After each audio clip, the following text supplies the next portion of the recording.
Dad, if I fall, don't catch me.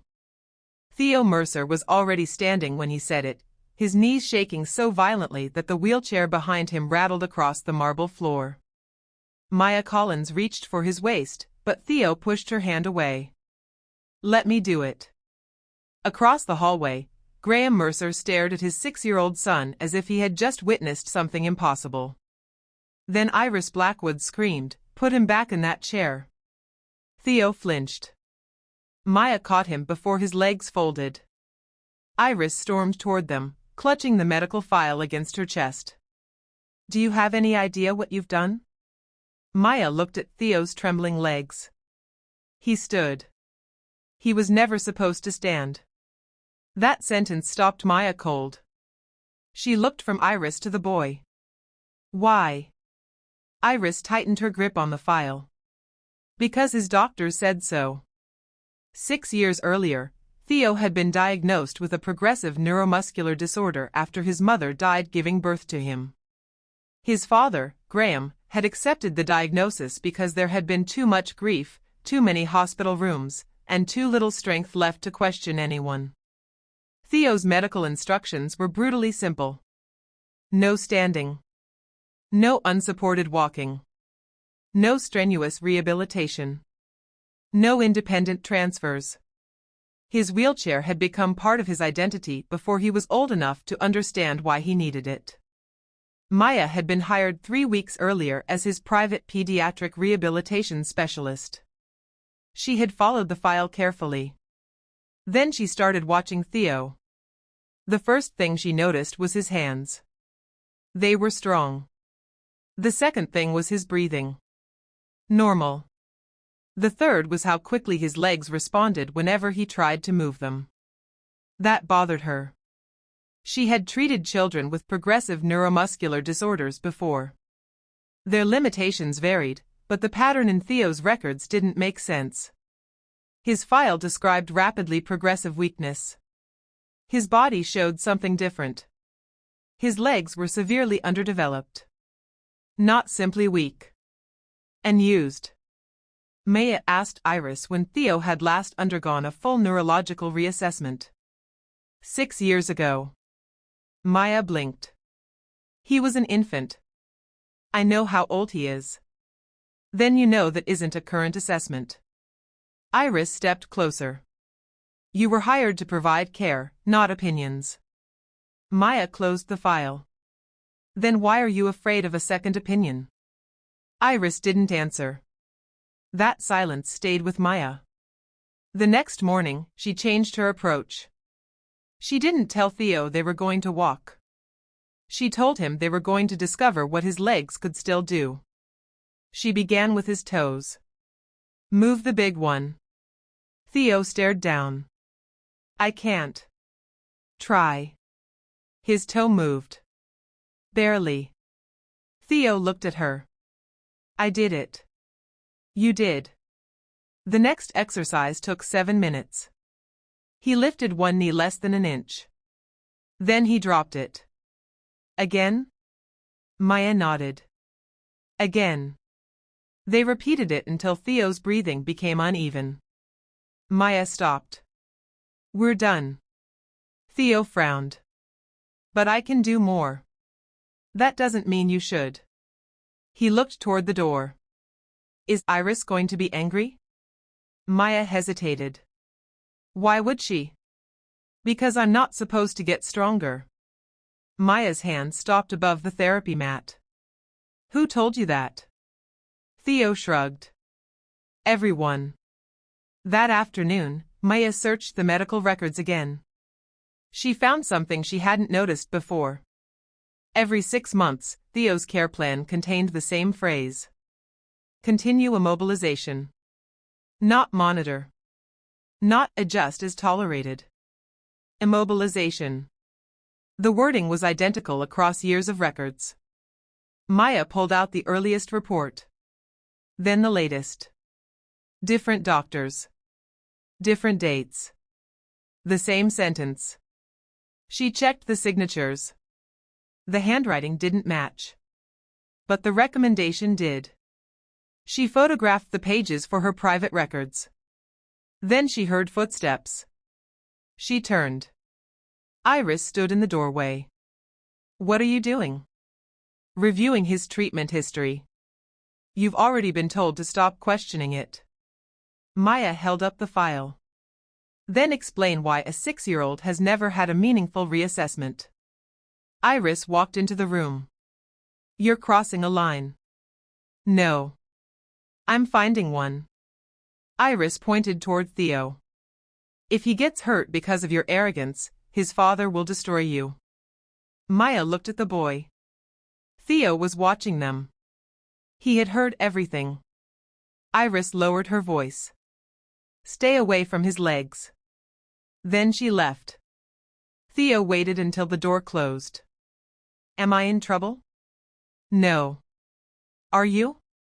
Maya knelt beside him. Maybe. Theo considered that. Then he asked, can we try again tomorrow? Maya smiled. Yes. The next session lasted 4 minutes. Theo sat on the edge of the therapy platform. Maya positioned his feet beneath his knees. Push down. He pushed. His arms shook. His shoulders tightened. His body rose halfway. Then he collapsed back onto the mat. Theo's face fell. I can't. Maya pointed toward his feet. You just moved your entire body upward. But I fell. You fell after moving. Theo stared at her. Is that different? Yes. She reset his feet. Again. He tried. This time, he reached standing height. 1 second. 2. 3. Maya didn't touch him. Theo was standing alone. He whispered, I'm tall. Maya laughed. Then a camera shutter clicked. They both turned. A small security camera had been mounted in the corner of the room. Maya had never seen it before. Iris appeared seconds later. She looked at the camera. Then at Theo. Then at Maya. Session over. Maya stood. Who installed that? Iris didn't answer. She wheeled Theo away herself. That night, Maya searched the property records and security logs available to household staff.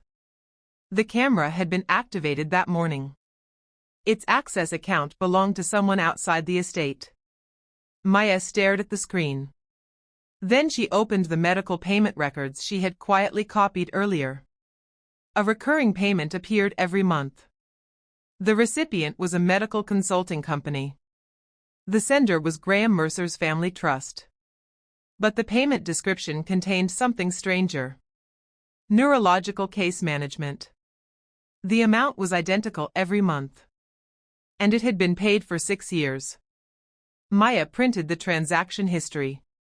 Then she saw the recipient's director. Dr. Victor Hale. Theo's original neurologist. The same man who had diagnosed him as an infant. Maya leaned back. A monthly payment had been flowing from Theo's family trust to the doctor who insisted Theo must never be rehabilitated. That wasn't proof of fraud. But it was enough to demand answers. The next morning, Graham Mercer arrived at the estate. Maya recognized him immediately. Theo's father had spent years building a global investment company, but his son barely knew his voice. Graham entered the therapy room and saw the wheelchair first. Then Theo. Hello, buddy. Theo didn't answer. Graham looked at Maya. I was told you've been experimenting with his treatment. I've been evaluating his abilities. You're not his neurologist. No. Then don't override one. Maya placed the copied payment records on the table. Graham's expression changed. What is this? Payments to Dr. Hale. I know about the medical contract. You know he receives money every month? Of course. Do you know why? Graham picked up the papers. I assume medical management. Then ask him why the same doctor who ordered permanent immobilization is being paid by your family while your son has never received an independent neurological assessment. Graham stared at her. You're accusing my son's doctor of fraud. I'm asking you to investigate. He dropped the papers. You don't understand what happened to this family. Maya didn't move. Then tell me. Graham looked toward Theo. His voice weakened. My wife died giving birth to him.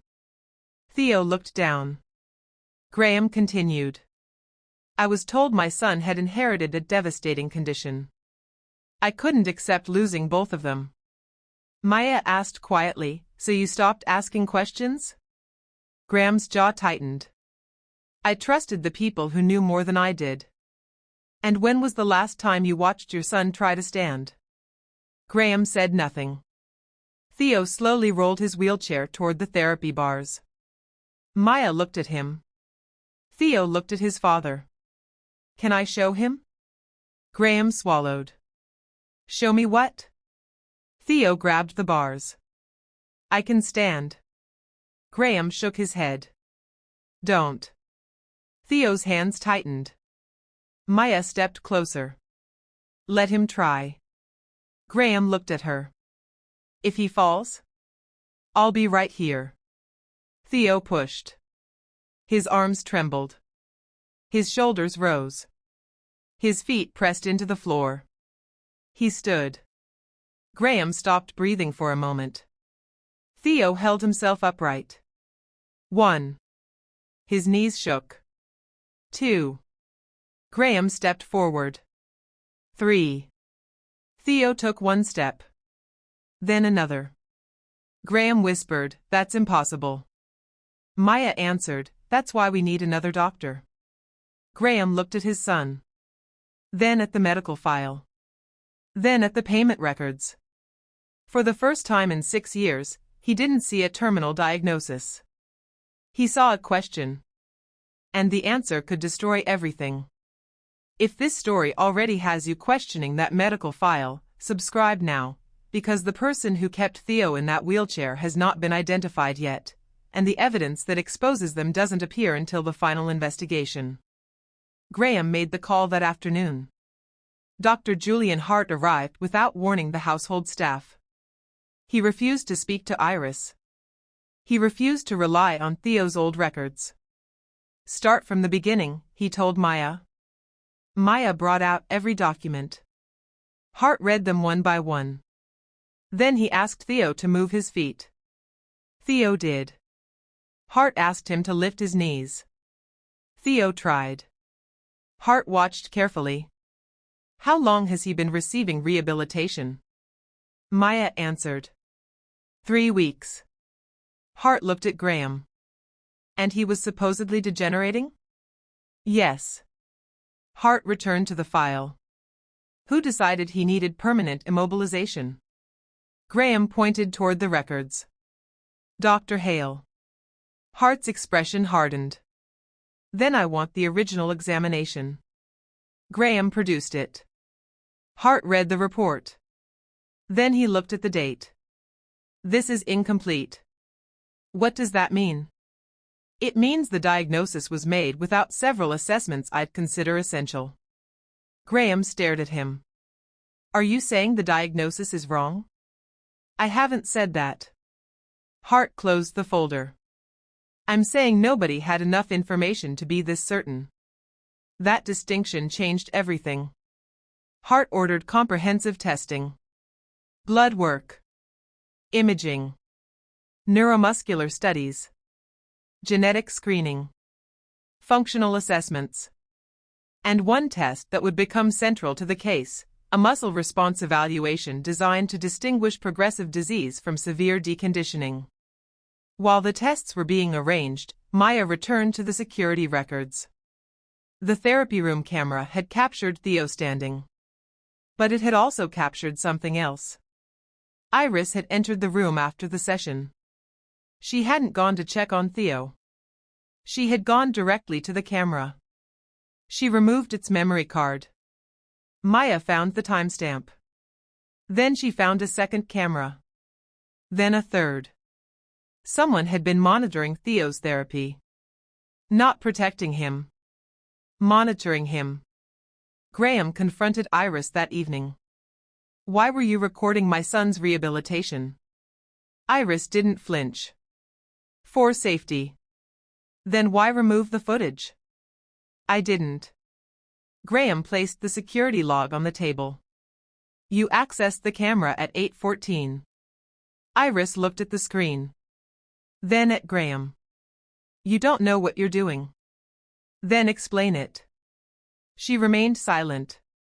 Graham stepped closer. 6 years of medical records. 6 years of payments. 6 years of immobilization. And now cameras. Iris finally said, you signed the authority. Graham stopped. What authority? The Family Medical Management Agreement. I signed dozens of documents after Elena died. You signed this one. She pulled a copy from a locked cabinet. Graham read the first page. His signature was there. So was a clause granting the estate administrator authority to coordinate Theo's medical treatment. He remembered signing it. He remembered not reading it. He remembered wanting someone else to make decisions because he couldn't bear making them himself.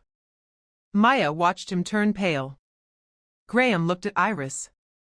You've had control of his medical care this entire time? I followed the doctor's instructions. Then why was Dr. Hale being paid from my trust? Iris said nothing. Graham slammed the document onto the desk. Answer me. Iris finally whispered, because he made sure nobody challenged the diagnosis. The room went silent. Graham stared at her. Maya stepped closer. What did you just say? Iris immediately tried to retract it. I said nothing. But Maya had already recorded the conversation on her phone. Graham looked at her. Give me that. Maya handed it over. He played the recording. Iris's voice filled the room. Because he made sure nobody challenged the diagnosis. Graham closed his eyes. Then he asked the question that Iris refused to answer. How much did he pay you? Iris looked toward the door. Enough. Enough for what? She finally turned back. To keep everyone away. Graham's voice dropped. Everyone? Doctors. Therapists. Specialists. Anyone who might ask why a child who was supposedly getting worse wasn't actually being tested.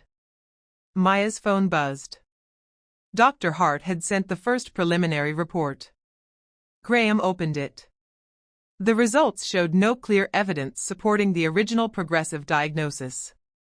But there was another finding.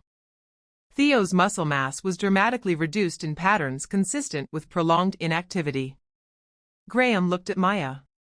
So the wheelchair. Maya didn't finish the sentence. Hart called. Graham answered. Tell me. Hart's voice was firm. I need you to come to the clinic. Why? Because I found something in Theo's original records. Graham stood.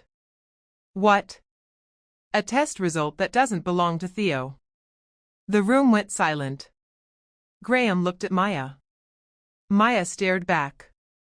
Hart continued. And if I'm right, somebody didn't just misdiagnose your son. They used another child's medical data to do it. Graham grabbed his coat. Send me the file. Hart refused. Not over the phone. Why? Because I don't think we're dealing with a mistake anymore.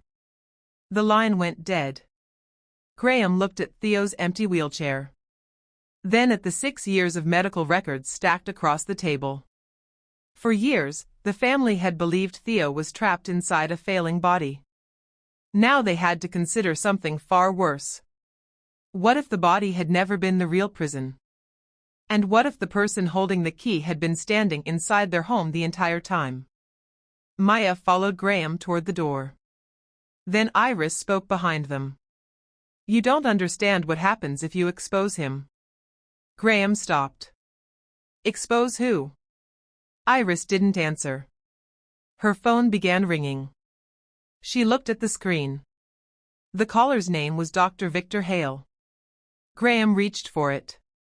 Iris pulled it away. That was the moment he knew the investigation had finally reached the person who had been controlling the story from the beginning. And Dr. Hale was calling because he knew they were coming. Iris stared at the ringing phone. Graham held out his hand. Give it to me. You don't know what you're doing. I've known exactly what I'm doing for the first time in 6 years. The phone stopped. A second later, a message appeared. You need to stop before you destroy your family. Graham read it twice. Then another message arrived. Ask yourself why Elena wanted another doctor.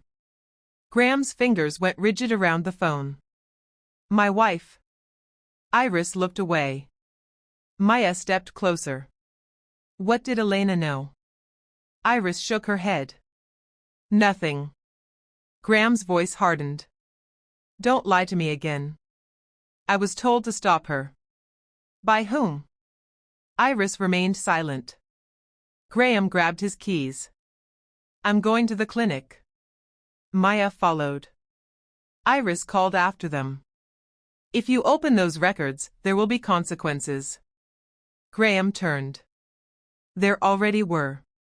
At the clinic, Dr. Hart was waiting behind a locked consultation room door. He placed a sealed folder on the table. I need you both to understand something. Graham sat down. Just tell me. Hart opened the folder. The genetic sample attached to Theo's original diagnosis doesn't match him. Graham stared at him. What? We repeated the test using a fresh sample from Theo. The original laboratory result was attributed to him, but the genetic markers are inconsistent. Maya leaned over the table.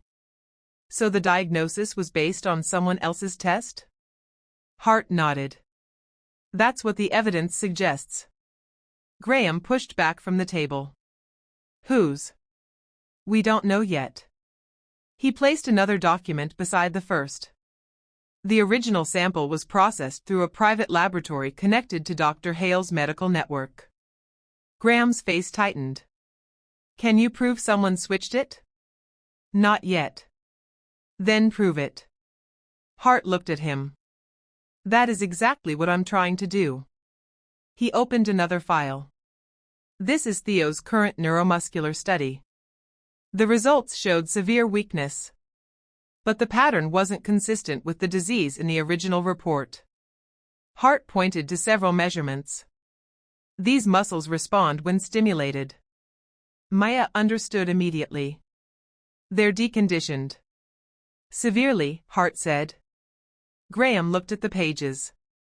How long would recovery take? Hart didn't give him the answer he wanted. I can't predict that. Graham's jaw tightened. Can he walk?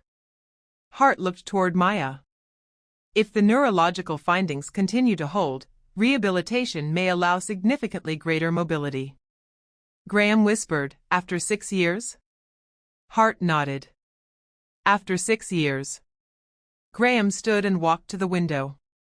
My son spent 6 years being told not to use muscles that were simply being allowed to disappear. Hart didn't correct him. Instead, he said, there is one more problem. Graham turned. The original laboratory records are missing. Maya looked up. Missing from where? Everywhere. Hart explained that the hospital had retained only scanned summaries.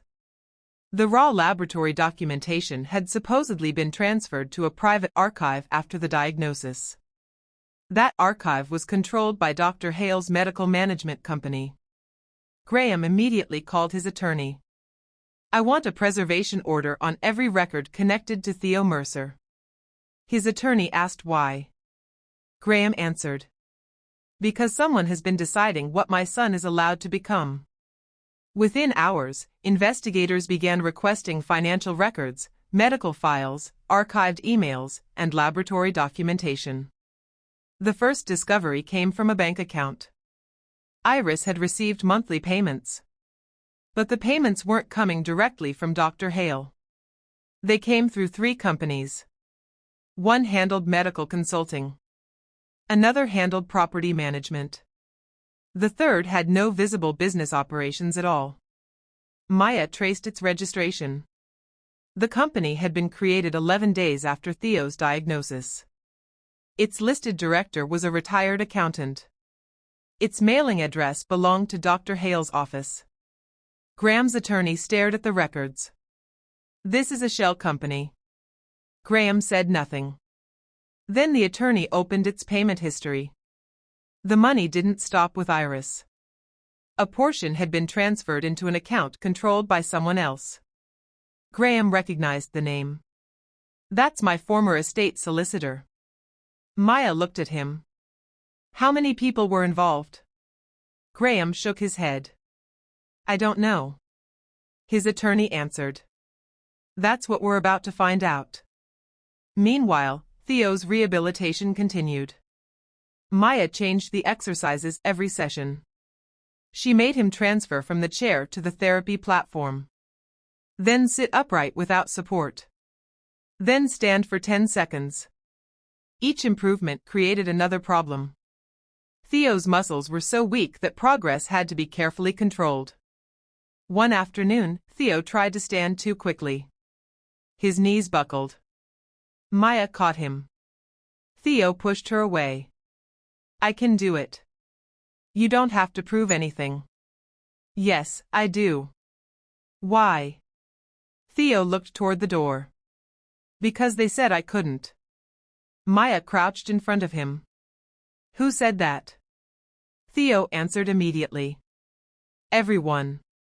Then he pointed toward the wheelchair. "They said this was where I belonged." Maya looked at the chair. She realized something she hadn't considered before. Theo hadn't merely been physically immobilized. He had been trained to expect failure. That night, Graham entered the therapy room alone. Theo was sitting on the floor. Graham sat beside him. "Can I ask you something?" Theo nodded. "Do you remember what doctors told you?" "That I was sick." "What else?" Theo looked down. "That I shouldn't try to stand." Graham swallowed. "Did anyone ever tell you why?" Theo shook his head. "They just said I'd fall." Graham looked at his son's hands. "I believed them." Theo looked up. "Why?" Graham had no easy answer. "Because I was scared." Theo thought about that. "Were you scared of me?" Graham shook his head. "No." "Then what?" "Losing you." Theo's voice became quieter. "You already lost me." Graham froze. Theo continued. "You weren't here." Graham lowered his head. "I know." Theo reached for his hand. "But you're here now." Graham squeezed his fingers. "I am." The next morning, Dr. Hart arrived with another report. The genetic laboratory had been identified. It was no longer operating.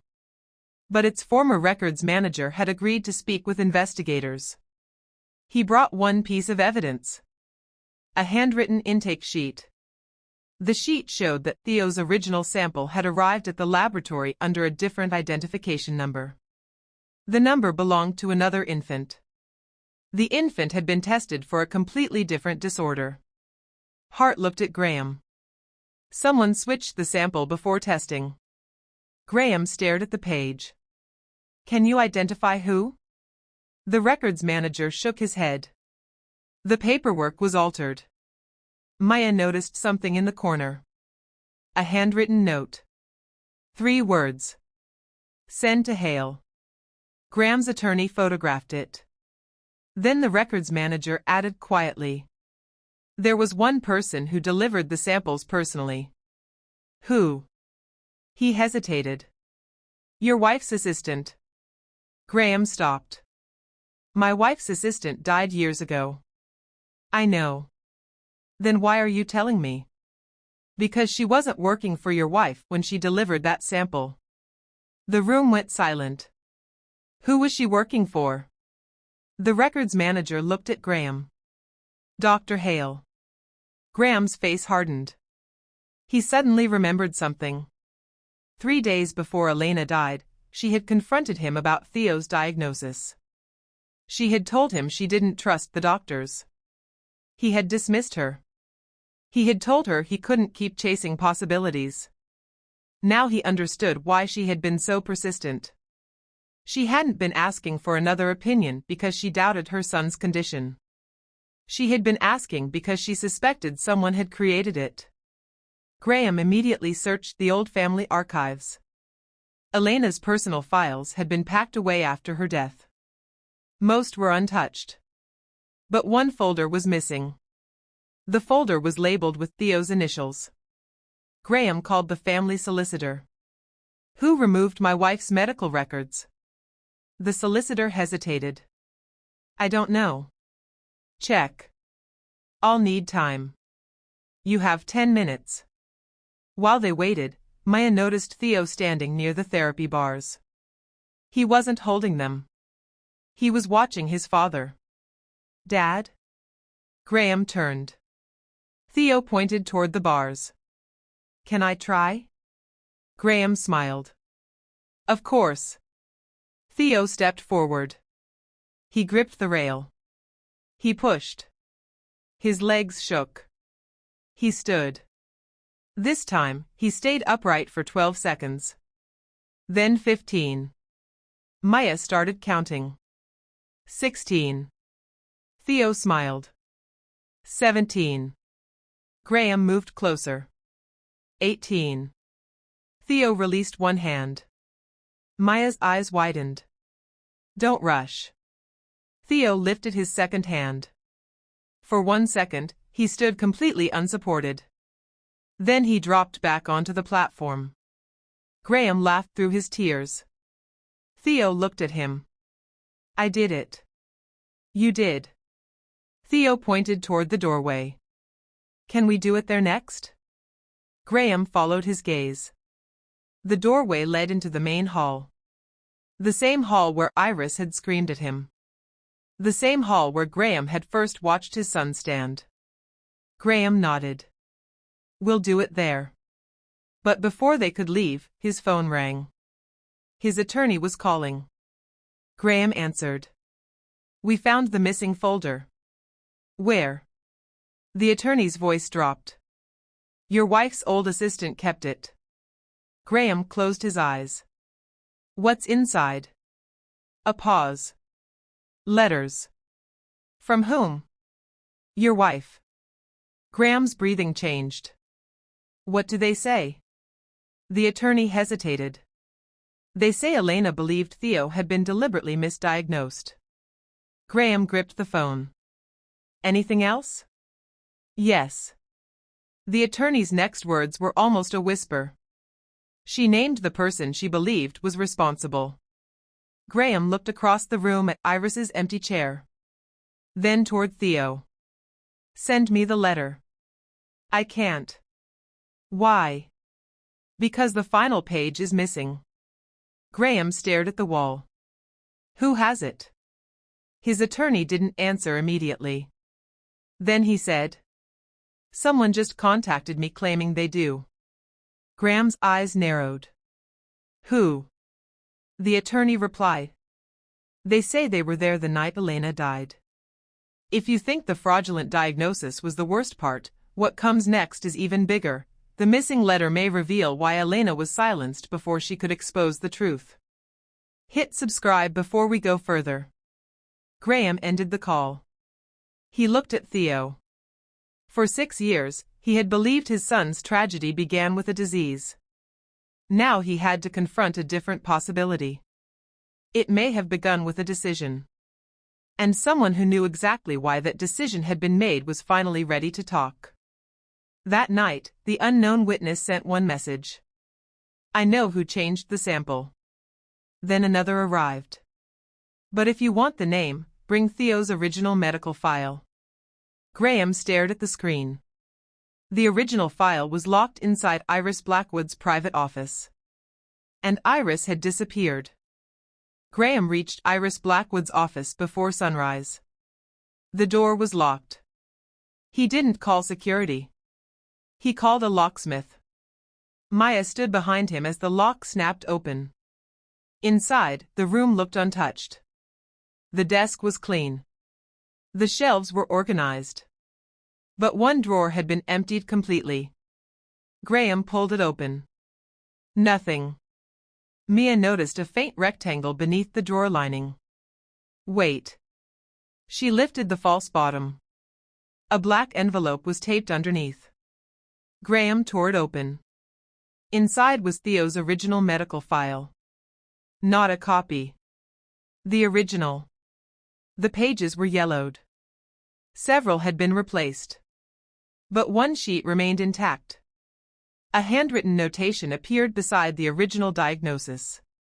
Second opinion requested by mother. Graham stared at the words. His voice broke. Elena really did ask. Maya turned the page. A second notation appeared beneath it. Request denied by Dr. Hale. Then Graham found something else. A small receipt. It was dated 3 days after Theo's diagnosis. The recipient was Iris. The amount was enormous. Graham's hand tightened around the paper. This was the first payment. Maya looked at the date. 3 days after the diagnosis. So it started immediately. She nodded. Graham pulled out his phone. Call the investigators. Before Maya could answer, another phone began ringing. Not Graham's. It was inside the drawer. An old prepaid phone. Graham answered. Who is this? A woman's voice replied. You found the file. Who are you? My name is Clara Wynne. Graham froze. Maya watched his face change. Were you Elena's assistant? Yes. You said you were there the night she died. I was. What happened?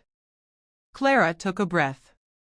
Elena discovered the diagnosis had been manipulated. Graham closed his eyes. What did she find? She found a laboratory number that didn't belong to Theo. Maya looked at Graham. Clara continued. She confronted Dr. Hale. What did he say? He told her she was mistaken. And she believed him? No. Graham's voice hardened. What happened next? She told me to take copies of everything. Did you? Yes. Where are they? I still have them. Bring them to me. I can't. Why? Because Dr. Hale knows I'm alive. Graham looked toward the window. Then we'll protect you. Clara laughed bitterly. You couldn't protect your wife. The words hit Graham harder than anything else had. I know. Silence followed. Then Clara said, Meet me at the old railway archive at noon. The call ended. Maya looked at Graham. Why there? Graham shook his head. I don't know. They arrived at the archive with investigators already positioned nearby. Clara appeared carrying a worn leather case. She didn't approach immediately. She looked around. Then she crossed the street. I need to know Theo is safe. Graham answered. He is. Clara handed him the case. Inside were letters, invoices, laboratory forms, and photographs. One photograph showed Dr. Hale meeting Iris. Another showed a laboratory employee carrying a sealed sample container. The timestamp was clear. The date matched Theo's diagnosis. But the most important evidence was a letter written by Elena. Graham unfolded it. The first sentence stopped him. If something happens to me, don't believe the diagnosis. He couldn't continue. Maya took the page. Elena had documented everything she suspected. She had discovered that Theo's original sample number belonged to another patient. She had found payments from Hale's network to Iris. She had also discovered that Graham had unknowingly authorized the family medical management agreement. The final paragraph contained the detail that changed everything. They don't need Theo to be sick. They need us to believe he is. Graham lowered the letter. Maya looked at him. She knew. She knew before I did. There was another page. It named Dr. Hale. But Elena had written something else beside his name. He isn't acting alone. Graham looked at the investigators. Who else? They searched the financial records. The shell companies connected Hale to several medical contractors. One name appeared repeatedly. A private insurance administrator. The arrangement had been designed to generate long-term payments through specialized care services. Theo's wheelchair. His home modifications. His medical monitoring. His private consultations. His equipment. Every part of his supposed permanent disability created revenue. The diagnosis wasn't merely a medical mistake. It had become a business model. Graham stared at the invoices. How much? The investigator answered. Over 6 years? He nodded. Nearly $4 million. Graham sat down. $4 million had passed through the system while his son sat in a wheelchair. But the investigator wasn't finished. There is another account. Graham looked up. The payments continued last month. That can't be. They did. Theo's diagnosis was still being billed. Even while Dr. Hart was testing him. Someone had continued making money from a condition that was now being disproved. Graham stood. Who authorized it? The investigator turned the laptop around. The authorization carried Graham's digital signature. Graham stared at it. I didn't sign this. The investigator looked at Maya. Then someone has access to his credentials. Graham immediately called his bank. The account was frozen. Then his attorney called. Graham, Hale's lawyers just filed an emergency injunction. To stop what? To prevent release of Theo's medical records. Graham laughed once. They're trying to hide the records after we've already found them. There's more. What? Hale claims the new diagnosis is invalid. Graham looked at Theo's rehabilitation room. He can stand. I know. Hale doesn't. He's arguing that the rehabilitation itself caused the abnormal findings. Graham's expression hardened. Then we'll show them what Theo can do. The next day, Dr. Hart arranged an independent demonstration for the medical review panel. Theo entered the room in his wheelchair. Dozens of people watched. Specialists. Investigators. Attorneys. Medical officials. Graham stood behind him. Maya knelt beside Theo. You don't have to prove anything today. Theo looked at the audience. I want to. Maya nodded. Then take your time. Theo placed both feet on the floor. He pushed.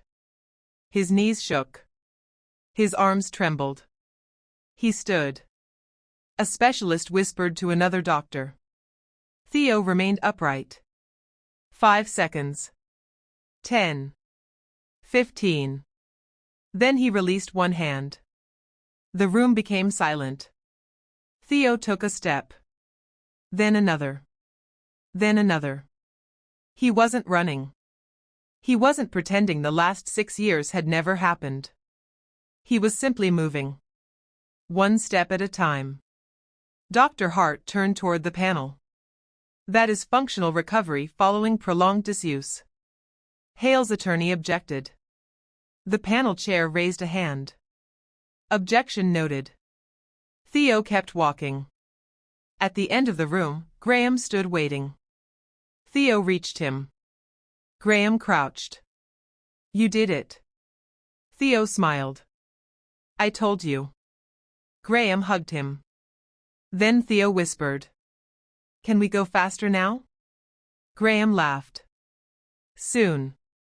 The panel later ruled that Theo's original diagnosis had been unsupported by adequate follow-up evidence and that the medical records contained serious irregularities. Investigators connected the payments, the laboratory sample discrepancy, the altered documentation, the hidden medical management agreement, the surveillance of Theo's therapy, and Elena's warnings. Dr. Hale was arrested after investigators established that he had knowingly participated in falsifying medical records and manipulating diagnostic evidence. Iris was also arrested for her role in maintaining the fraudulent care arrangement and receiving payments. The legal case continued for months. But Theo's life couldn't wait for a courtroom. His rehabilitation continued. Graham attended every session. He learned how to help Theo transfer safely. He learned which exercises caused fatigue. He learned how to recognize when Theo needed rest. Most importantly, he learned how to listen. One evening, Theo asked him a question. "Are you going to work tomorrow?" "Yes." "Will you come back?" Graham stopped. "I will." "What if you're busy?" "I'll still come back." Theo nodded. Okay. That was enough. 6 months later, Graham announced the creation of the Elena Mercer Pediatric Recovery Center. It wasn't built as a monument. It was built as a warning. Children with uncertain diagnoses would receive independent assessments. Parents would be encouraged to seek second opinions. Medical records would be reviewed by specialists outside the original treatment network. And rehabilitation would be considered based on evidence, not assumptions. Maya joined the center as its pediatric rehabilitation director. Dr. Hart became part of its independent medical review board. Graham funded the facility but refused to put his own name on it. He chose Elena's instead. At the opening ceremony, reporters asked him why. He answered simply, "My wife tried to ask questions." He looked toward Theo. "I should have listened." Theo stood beside him. No wheelchair. No braces. Just sneakers. A reporter asked Theo what he thought about the new center. Theo looked at Maya. Then at his father. Then at the children entering the building. He said, "I think everybody should get a chance to find out what they can do." The crowd applauded. But Theo wasn't finished. He turned toward the long hallway inside the center. Maya noticed. "What are you thinking?" Theo smiled. "I want to race Dad." Graham laughed. "You're not ready." Theo took one step backward. "Scared?" Graham pointed at him. "Don't start." Theo ran. Graham chased him. Theo stumbled once. He caught himself. He kept going. Maya watched them disappear around the corner. The boy who had once been told never to stand was now running through a building created because someone finally questioned the truth. But the greatest victory wasn't the running. It was the choice behind it.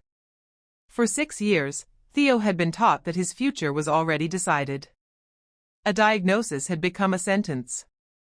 A wheelchair had become a boundary. Adults had spoken for him. Then one person asked a simple question. What if they're wrong? That question uncovered the missing tests. The altered records. The financial arrangement. The hidden laboratory discrepancy. And the years of silence surrounding a child who had never been given a fair chance. Graham couldn't return those years. Neither could Maya. Neither could any court. But they could stop the next child from losing theirs. And that became the real legacy of Elena's letter. Not revenge. Not money. Not even the arrest of the people responsible. A promise that when a child is told, "You can't," someone will have the courage to ask, "How do you know?" Theo eventually slowed down at the end of the hallway. Graham caught up. "You win." Theo grinned. I know. Graham shook his head. You're getting too confident. Theo looked back toward the therapy room. No. He smiled. I'm getting started. If this story reminded you that one question can change an entire life, subscribe. The next story is about someone who discovered the truth only after the person they trusted most had already taken everything from them.